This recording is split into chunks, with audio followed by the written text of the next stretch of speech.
Hello, and welcome to the Color Whisperer Show. We've got some crappy lighting going on here. Okay, we're going to try to fix this. Because one of the things I've been playing with is fixing stuff. As a designer, that's my job, is to fix stuff. It seems to be where I sit is the issue. How about that? That's a little better. All right. Oh, if you've watched the show for a while, you know this lighting has been quite a conundrum because it seems to change. Like, nothing's different in my room. Nothing's different. I mean, the only thing different is how much sunlight is coming into the space, and like I can't help that. So, but the lighting has been a challenge. So, anyway, I'm gonna try to. If I come in too close, I kind of look like. Okay, we're gonna try this. All right. So, what are we gonna talk about this week? I'm going to talk a little bit about hoarding today.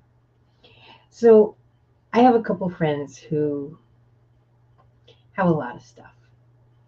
They love buying stuff. And it's their therapy. Are they shopaholics? Yeah, probably. And then what happens too is they've got so much stuff that they don't know what they have. And so they end up buying more of it because, well, I don't know where it is. And it's funny because one of them is unwilling to throw stuff away because she's like, if I throw it away, I'm going to need it. Okay, but you have it. We're going through her garage. I'm like, yes, but you have it. You can't get to it, and you still have to buy it again because you can't get to it. So both of them, and I've been through this myself, have been shaming themselves for being hoarders. And they're not really hoarders.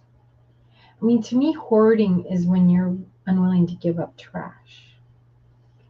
And for everything that they have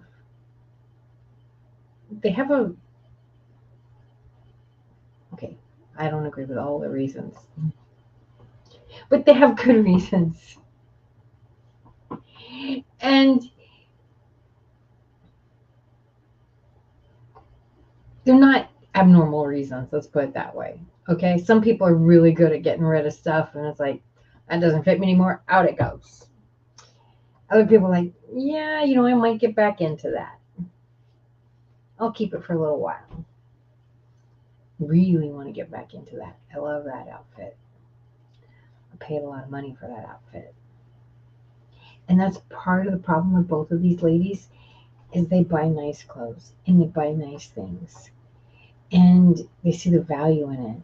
And it's harder to give stuff away that you spent good money on or that is valuable.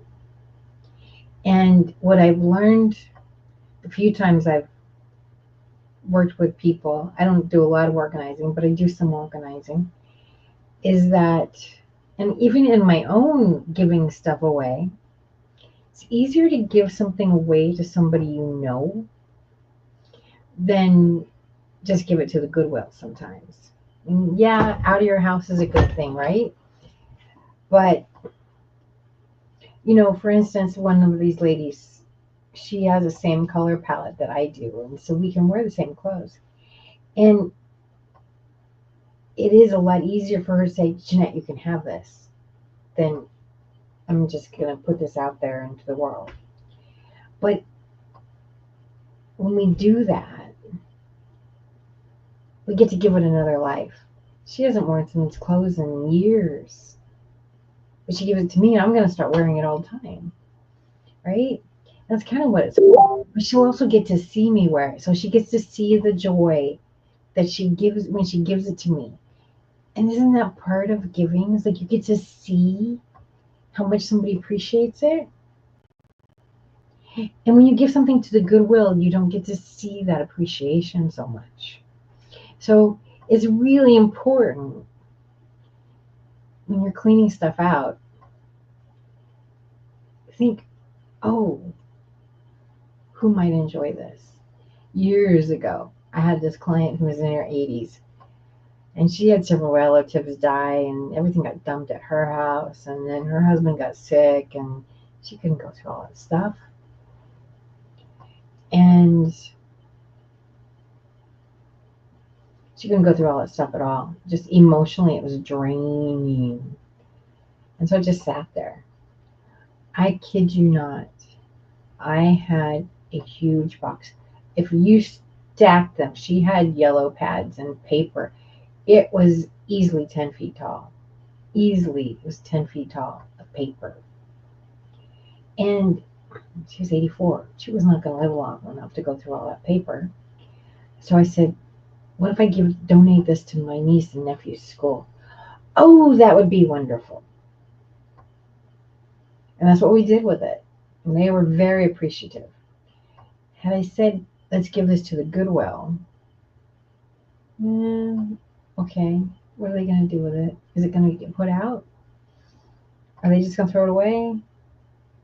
But knowing that children were going to get to have this paper made a big deal to her. Okay, I need to play with this a little bit more. I'm so sorry.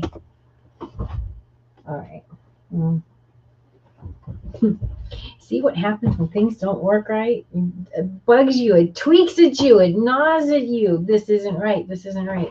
This is still not right.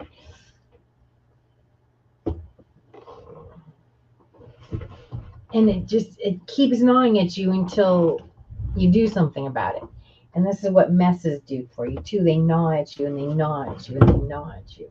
So one of these ladies, it's funny. I have been begging her to let me come help her for years.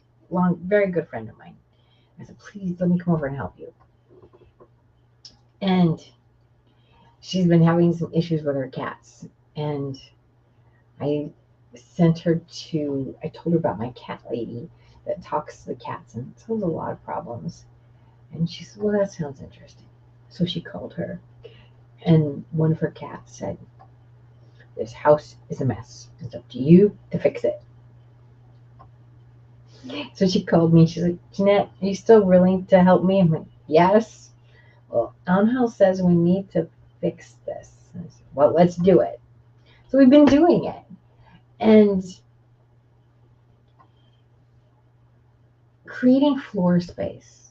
So it's such a big deal. Because what happens? So it's one thing you have things on a shelf that are cluttered. When you can't walk through a space, then you're cutting off that room. And you've got to have thinking room in any space. That means blank space for your eye to rest. Because if you walk into a room and all you see is a bunch of shoulds yelling at you. Have you heard about shoulding on you? You shouldn't should on yourself. I should do this. I should do that. Da, da, da. So you walk into a room and there's a pile here and there's a pile there and a pile there and a pile there and a pile there. And all you see is stuff you should be doing. It's like each pile is screaming at you. How do you even tackle one pile when you got 10 piles screaming at you? It's almost impossible to do by yourself. So you bring somebody in and help you. And then they can answer one pile's question. And then you can work on another pile. And then so on and so forth. And it's like triage, okay? Which pile is screaming the loudest? Which pile needs the most help? Which pile is going to create the biggest impact in this space?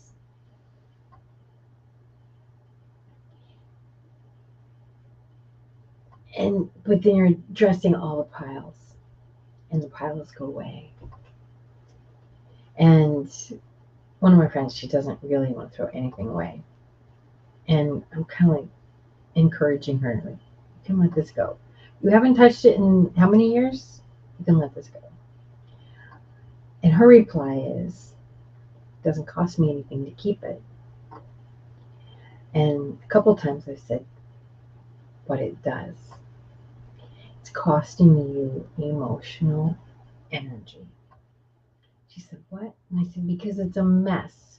The cost of keeping a mess in the house is affecting your stress levels. And the thing is, when your stress levels are all on high cortisol all the time, first of all, that's why you start getting into a mess. Hoarders don't do it because they really like it. These ladies didn't. They're both very organized people. They like things neat and orderly. It's trauma. It's stress. It's overwhelm. When all my dad's stuff came into my house, I'm like, oh my God, what am I going to do with this? You know, there's elements of, there's a legacy here. There's elements of, what am I going to do? I want to keep this. This is my mom's. This is my dad's. This is my history. Their house was 3 times as big as mine. I couldn't fit all this stuff in here if I wanted to. If I started with a blank slate, I couldn't get all this stuff in here. You got to make choices. Sometimes hard choices. But yeah, there is a cost to keeping. Okay, what happens if we turn this light off? Ugh. Better. Okay, this is what we're going to deal with today, because at least I don't look like a shiny scarecrow. All right. At least I look like I've got regular skin. All right. So, maybe we've been doing wrong with this light the whole time. Look at how pretty the background is. You got to try new things. Be willing to give up something. The light in here is really good today. The stupid light's just affecting everything, driving me crazy. You can see how pretty my furniture is. You can see how pretty my picture is. You couldn't see that before. I guess it's time to throw out the light, huh? All right. This is what we're dealing with. So, back to stuff. See, and keeping stuff that doesn't work. Why? You know, it's okay if you want to keep a few outfits that have a really special memory, or you want to get in. They held a lot of, maybe they held a lot of emotion for you. Something special happened in them, and oh, I'll get back into the outfit. Okay, but you don't need a whole wardrobe of that. By the time you get back in it, probably off the steps out of style anyway. So you're going to be buying new clothes. And if nothing else, you're going to want to buy new clothes to celebrate, because dang it, you lost the weight. So both of these ladies, as I said, feel a lot of guilt. And they have people telling them that they're hoarders. And hoarding is a mental disorder. There's trauma there. There's things that is making them feel better by keeping the stuff. But hoarding means you're keeping trash. It means it's been there so long that you move something and, you know, there's a dead rat there. It means it's unhealthy. In my opinion, that's hoarding. Getting overwhelmed and decluttering is another thing. Decluttering just means you got stuck. You got overwhelmed. And if you live by yourself and there's nobody there to help you, what are you going to do? You know, you got to invite company over on a regular basis. So, I got to clean house. It works. I had a friend come over last week, and we're supposed to get together, and she says, "Oh, Jeanette, I want to come over to your house and let's do this instead." I said, "Okay, cool." I looked at my house and wasn't bad, but I was like, oh, I gotta get some cleaning done because I wasn't expecting somebody to come over. And I do tend to spread out when I'm doing jobs sometimes. So sometimes the dining room table will have a job on it. The sofa behind me will get a job on it. And I've got papers here. I'm sorting stuff. Sometimes you got to spread out a little bit to create the file. And so I'm like, okay. I didn't have to do a ton of stuff, but it wasn't company ready. So it took me an hour or so to get things ready, make sure the dishes from last night got done. You know, and it's not, and the truth is, this friend wouldn't have cared if I hadn't done any of it, but I cared. So sometimes having somebody come over, there's pride in what you're doing. You know, and I've told both of these people, you're not a hoarder, but they both require a certain level of abundance around them. See, we all have a different level of what's too much stuff. Now, I have a friend, very minimalist. There is never too much stuff in her house. Never.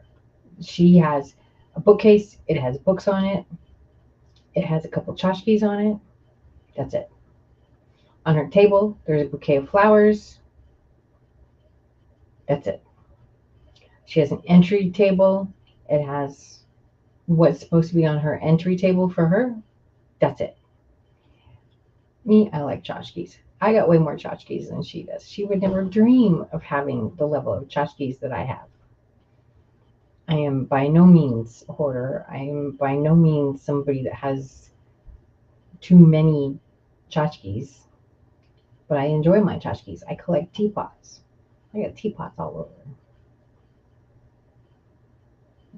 And I like teapots that don't look like teapots. So it looks like a ceramic piece, and you're like, oh, that's a teapot. It's a surprise.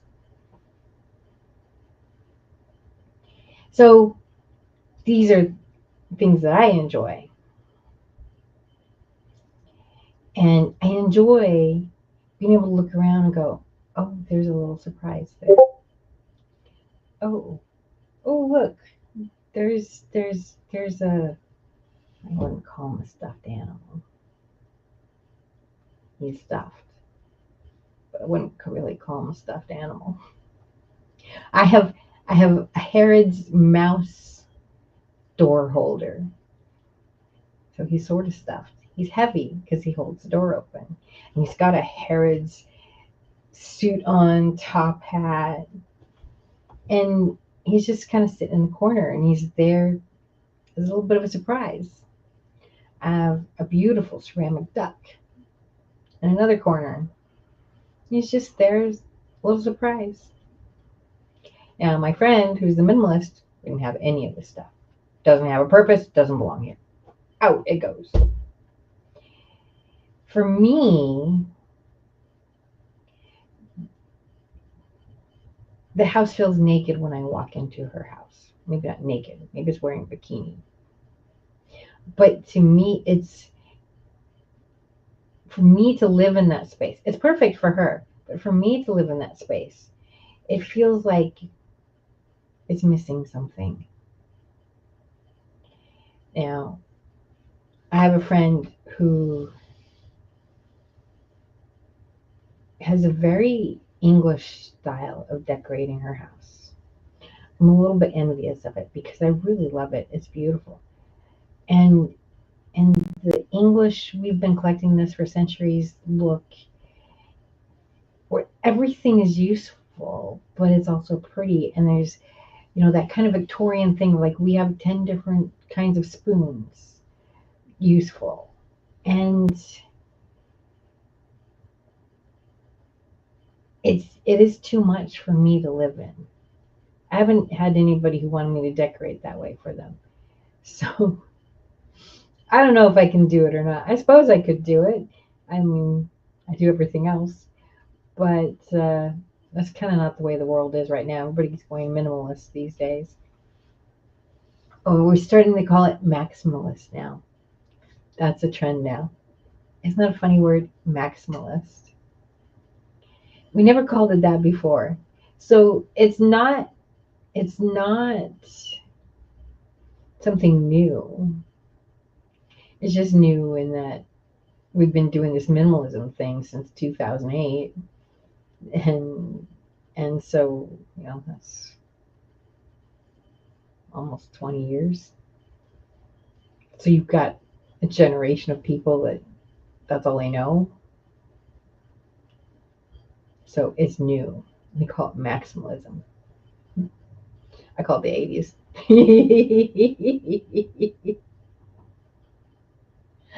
Oh, didn't we have fun back then? Talk about maximalism. So she is definitely a maximalist. And it suits who she is. I'm sure when she walks in my house, she's like, where's the stuff? Like, there needs to be more pictures on the wall. And part of it is our houses. Like, if I had a house like hers, I'd have more stuff on the walls too. Probably have more stuff in general because she has much taller walls than I do. She's got big high ceilings. They're like 20 feet tall. Okay, maybe not that tall. 15. Well, they might be 20. Anyway, they're very tall. And it's got a big slanted ceiling. It's pretty high. So she's got more wall space. But who she is needs more stuff around her to feel complete. And her way is not better than my way. My way is not better than my friends. It's what's right for us. So when you walk into somebody else's house, you might kind of go, oh, there's too much stuff here.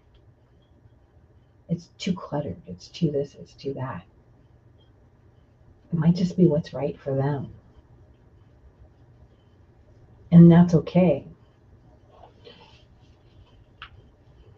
So it's good to know what your accessory style is. How much do you need to feel comfortable? How much do you need to feel safe? Isn't that kind of what it's all about? Feeling safe? Isn't that all we all want to do is feel safe? Why did COVID affect us all? I don't care who you were, you didn't feel safe. Some people are scared to death of the bug. They sure as hell didn't feel safe. Yelling at people, screaming at people. You can't wear that kind of mask.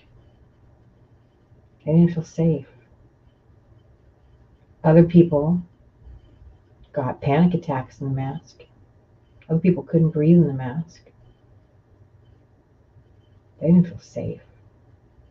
They had to do something that they knew was endangering themselves in order to go do daily stuff.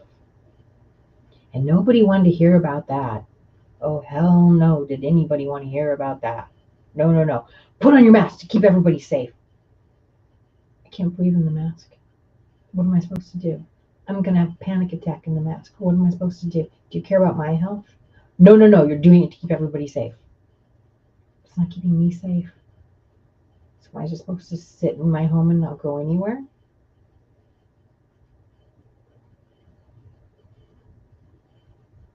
But our homes are supposed to be safe. Even to, you had to wipe down your groceries, you had to do this, you had to do that. Some of it was kind of crazy. But our homes are supposed to be where we feel safe. That's not always true, unfortunately. Some people don't feel safe in their homes due to families, due to living situations. And our home should be the one place we feel safe. So how much clutter do you need? Be really honest with yourself about what that is. If you look around and you're like, I'm feeling stressed. If you're stressed all the time, maybe you don't see the mess.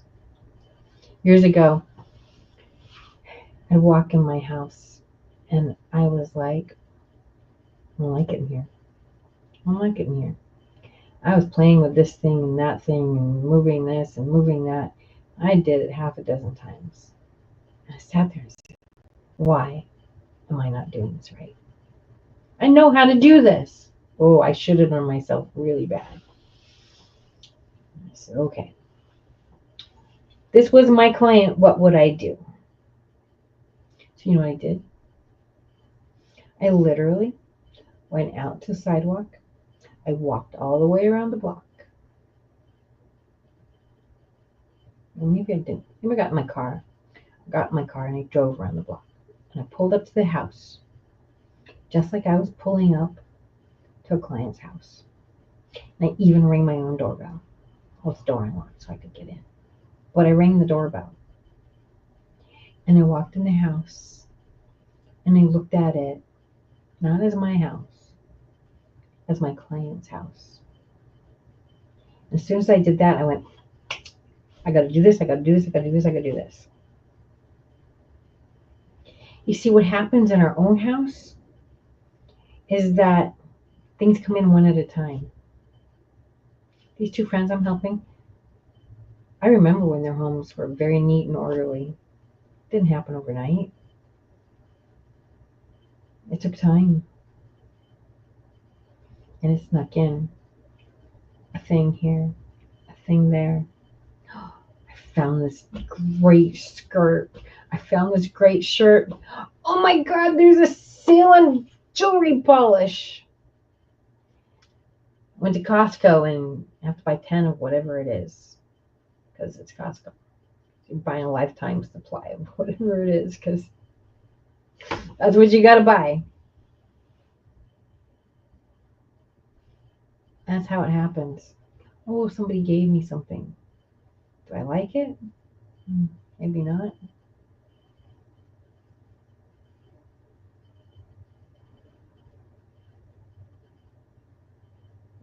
But we keep it. You know, I have a client, I've told you the story before, but she was this very strong matriarch woman. Nothing cutesy about her. And everybody gave her these cutesy little ducks with flowers around the neck. And I'm like, these don't look like you. No, I don't like them. Then why are they here? Well, people keep giving them to me. Then why are they in your fireplace? Well, it's just, it's just kind of, that's where they expect me to put them. It's your house. They don't get to decide how you decorate your house. Do you like the ducks? She said, no, let's get rid of the ducks. And we did. And she was so happy. Although I think she brought them to work and then people gave her ducks, some more ducks there. And that's another story. Didn't matter at work. Her home was her sanctuary. She needed permission to get rid of the ducks. Maybe she just had ducks at work too. I don't know. I know I saw the ducks there at work. I don't know if it was the same ducks. So it's okay to let go of stuff that doesn't work for you. It's imperative to throw away stuff that doesn't work for you. Because it's taking up clutter in your space. My friend said, it doesn't hurt. It doesn't cost me anything to keep it. But it does. You know how many boxes she had to go buy? You know how much she has storage, but she's getting where she's going to go need to buy a storage unit. How many people have a storage unit that they are spending money on every month? Because they don't want to throw stuff away.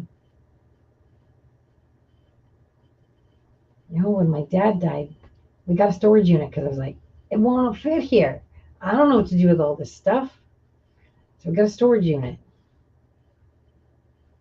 And until we could figure some stuff out. And then eventually it became the shed in the garage. And then eventually it all was gone.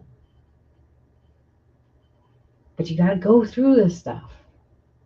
Make room for it.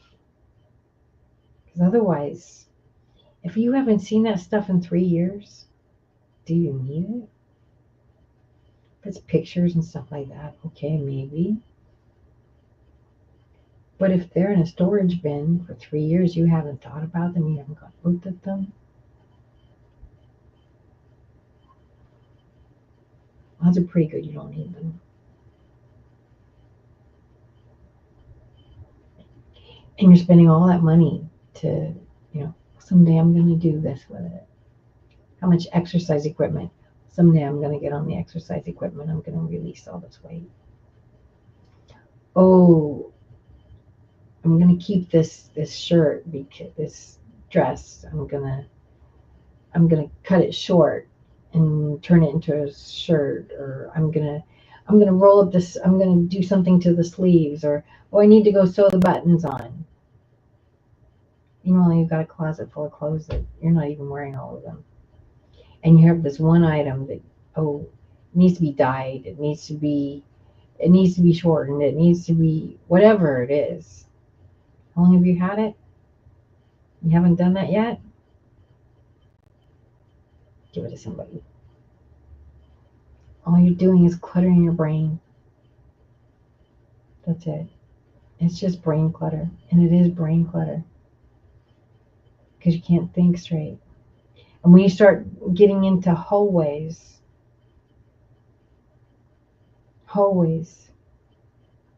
rooms, little storage rooms that you can't get into, can't walk in a room. There's so much stuff in the bathroom you can barely turn around. You're losing your house. Every time you fill up a room with stuff like that, you're losing space in your house. You're losing mental clarity.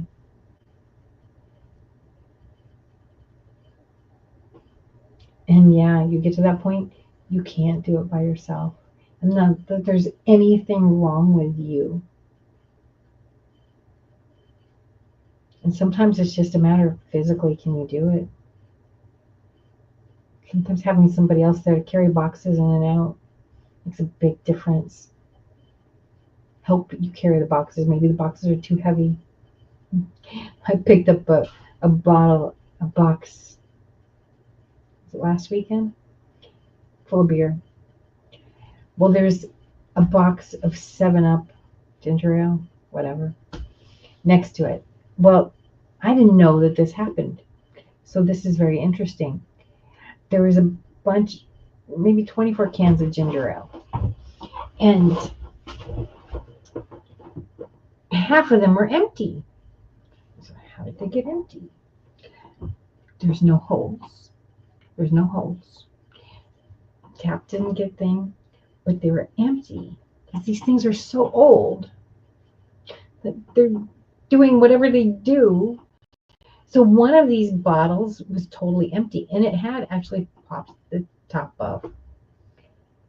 Somehow it split the tab open. We're going to pretend it happened organically and it wasn't the fault of any little crawly creatures with long tails. Anyway, we'll just pretend that. It might have been a little creature with long tail, but we'll just pretend that the gases inside blew it, and yeah, it's a much nicer story. So it got out and it got underneath the box of beer. And now this is a long time ago. Everything's all dried up. So there's nothing wet for me to go, oh, I have to be careful. So I went to go pick up the box, and the box came down. And then all this beer came down and a bottle broke. And I'm like, oh no. Well, fortunately, only one bottle broke. Maybe we'll catch the rest. But then I said, how long have you had this beer here? Well, I don't know. Okay, do you drink that much beer? I don't know. And I'm going through all this ginger ale, and there's all of these, half of them are already gone. So I threw most of them away. There are a couple that were still full. I'm like, all right. She's going to go through the trash. She did. She went through the trash and made sure I didn't throw away anything that wasn't trash. So if it was a full can of ginger ale, I told her, I said, you sure these aren't past the expiration date? Oh, just leave them. I might want them someday. I said, well, I'm not vouching for how good they are. I will not throw them away because you told me not to throw them away, but I will not vouch for how good they are. But she couldn't see what she had in the space. And until we got the room to a space where she could see stuff, and then she could say, do I need this or not? So there's different layers of the process, and you got to go through those layers of the process with each person. You got to understand what they are. When I had my dad's stuff, I had a lady come over and help me a couple times. And the first time she came over and she says to me, Jeanette, you're doing all this. Like, you don't need me. I'm like, yeah, I do. You're very important. She said, what am I doing? I said, your emotional support. I can't do this by myself. And in both of my friends' case, they're not hoarders. There's nothing gross or disgusting here. It's just a lot of stuff. They don't know what they have. They can't see what they have. So if I can get them to a place where they can see what they have, it's easier to let go of stuff. And we're taking charge of the piles, a few at a time. That's what it's all about. Taking charge of the piles. Instead of having them yell at you, you should do me, you should do me, you should sort me, you should file me, you should put me in the right place, put me where I belong, you should throw me away, you should give me away. A lot of stuff yelling at you. But having somebody else there takes the yelling away. And now there's two of you. In the healing world, we say, when two or more are present. The Bible, God says, when two or more of you are present and pray in my name.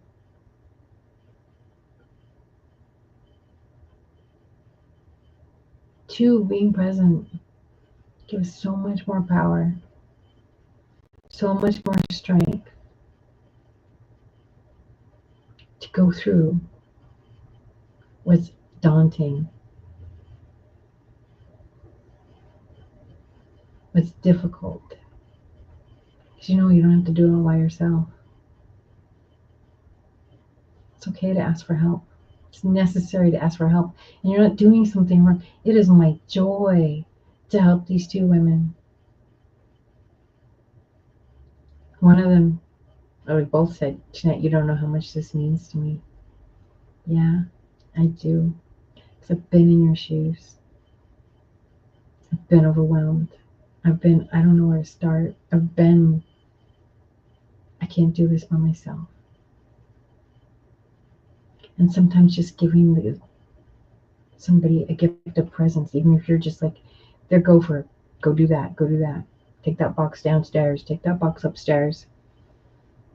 Take that box out to the trash. Even if that's all you are, you're helping them think. You're giving them space to think and feel good again. We're here to help each other. That's what life's about.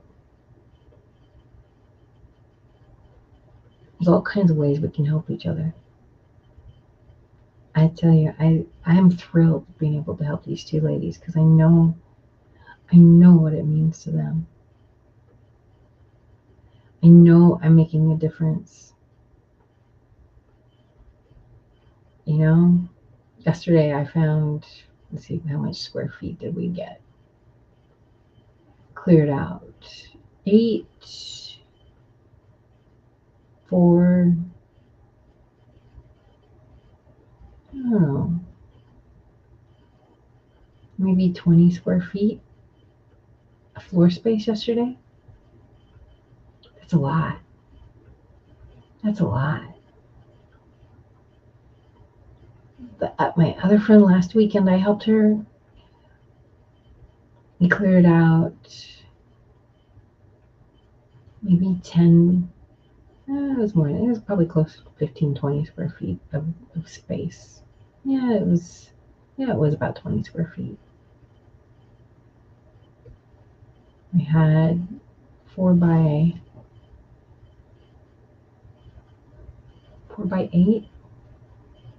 It's about 20 square feet.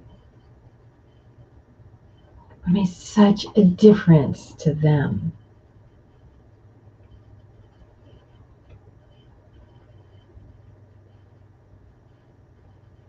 So if you know somebody's struggling, go help them out for the day. Say, hey. And both of these people, they've pushed. That's the thing too, is there's so much shame. They have shamed themselves. I've done both of them. No judgment. I get this a lot as a designer. Don't judge me. My house is a mess. I'm not here to judge you. I'm here to make it better. I'm the house doctor. I'm here to make it better for you. I don't judge you. Never do I judge you.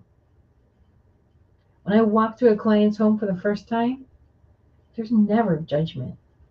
There's information. There's assessment. What do I see? What do I feel? This is working. That's not working. How can we make this better?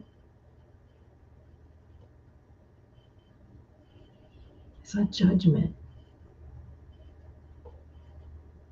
And I don't judge anybody for a mess, because I know what's behind the mess. And that's what I'm there to fix. That's what I'm there to help heal.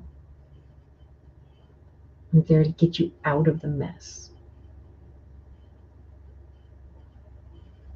Because nobody needs to live in that. It's not necessary.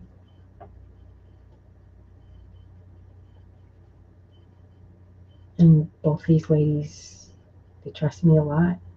It's taken years to get to that level of trust. They trust me a lot. And both of them, you can't tell anybody.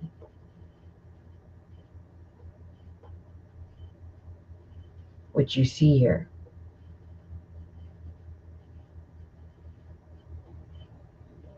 I haven't told you what I saw. No.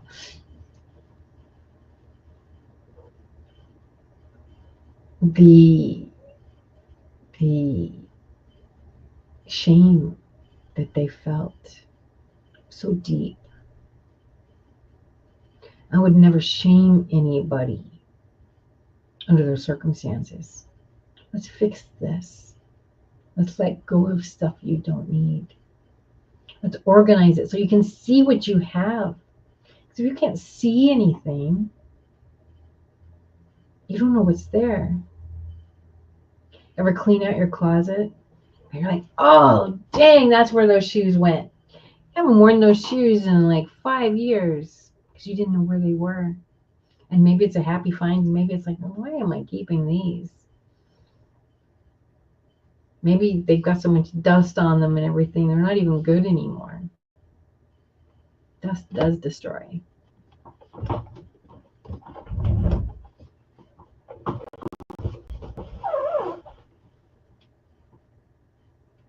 Can't get comfortable today. This leather chair is very uncomfortable. I found a chair I want. So bad. I got to figure out how I'm going to get it. And then you won't see this chair anymore because this chair will go bye. Oh, I can't wait to get this other chair.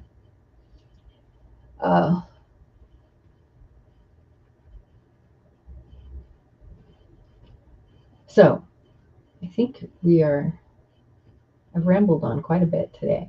I've told you a lot of good stories and a lot of good things, and I think I've kind of come to the end of this. So look at the stuff around you. If it's not giving you energy, get rid of it. If you need help, ask for help. It's all good. It's all good.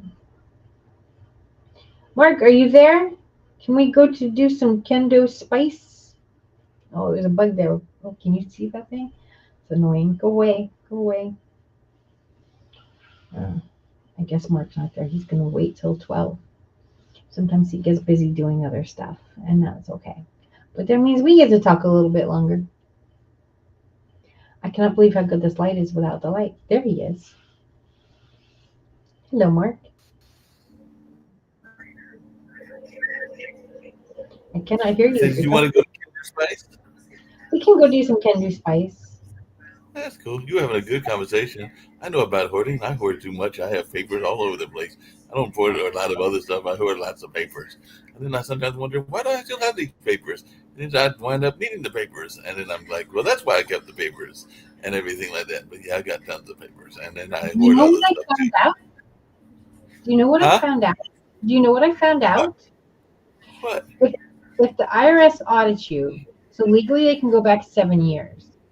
Right. However, if you actually have older tax returns than that, they can audit those years as well. So Oh, you wow. want to get rid of those. You want to get rid Okay. of those. So Which they actually got some. electronic, so I don't know how that can, because everything's electronic now. My tax people haven't given me any paperwork in at least 4 years. Well, the other So thing is, I belong to a lot of boards. Not right now. I don't think I belong to hardly any boards that I can think of. But I used to belong to a number of arts boards and things like that. And I would sometimes keep those documents because I never knew whether they may come in handy, like if there were search committees, because we're going through a search at one of my current jobs. So I was like, these are things that I learned from the last search committee that could help me out in this search if I'm involved in that and everything. And then I also there are a couple of boards that had unusual rules, like you could serve 2 terms and then you had to roll off the term, but then you could come back and serve a third term. But after the third term, and I think they were terms of 3 years, then you couldn't serve anymore. So technically, you could serve 9 years, but you had to take a break of I think 3 years. And I think that like with the Carolina Theater, I think I'm on that.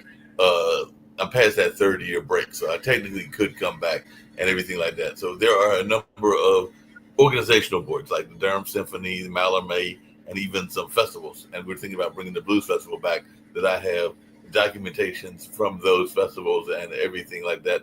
So I haven't had to use them yet, but one never knows. They may come in handy, and I think that that's what is always the problem. So it's not just my own personal accounts, but it's the accounts of businesses and boards that I'm involved with. So, and they can get audited too. So maybe I could get rid of some of those things if they're 10 or 15 years old, because they might not want that audit information and everything like that. So I did not know that. So I don't know if that works for corporations as well.